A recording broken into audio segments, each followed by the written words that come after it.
My co-host on the 5, Dana Perino, is here.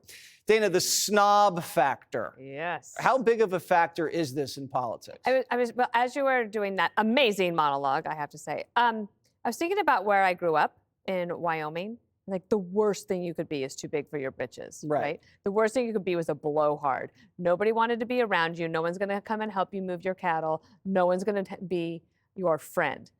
The Democrats, especially the ones, for example, that just went to El Salvador, they are so online.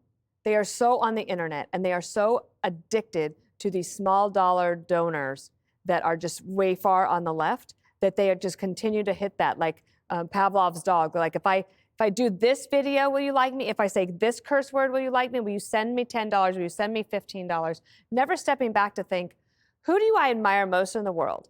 And if that person were listening to what I'm saying right now, would they be proud?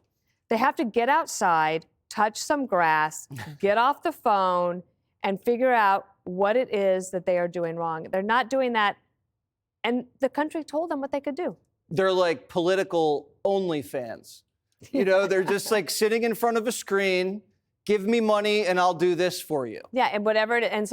And for the rest of them, be damned. And if you think about it, if you're Cory Booker and you think, I'd like to give it a shot to run for president again, and you think you have to win the primary first, they will win that primary over and over and over again. And they'll not win, and they won't win the general.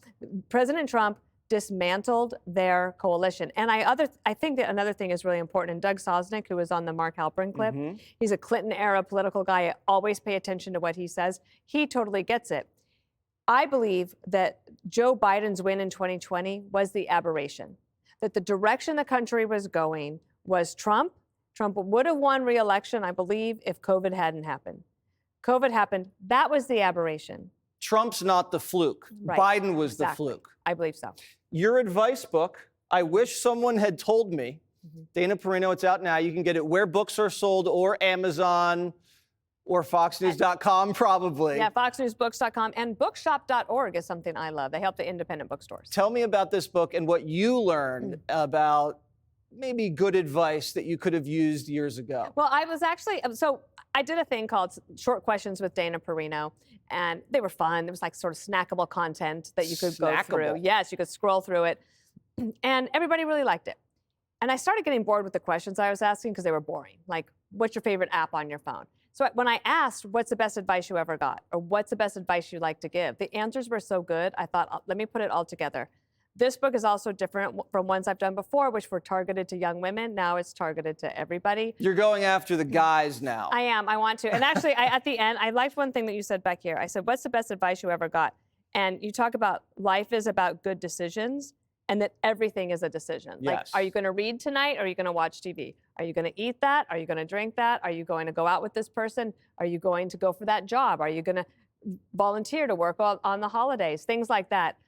Are all those little decisions add up to hopefully a better life. You don't even need to wait for me to write a self-help book. Half of my advice is in Dana's book, and more advice from other people. You have Gutfeld, which you could probably just flip through.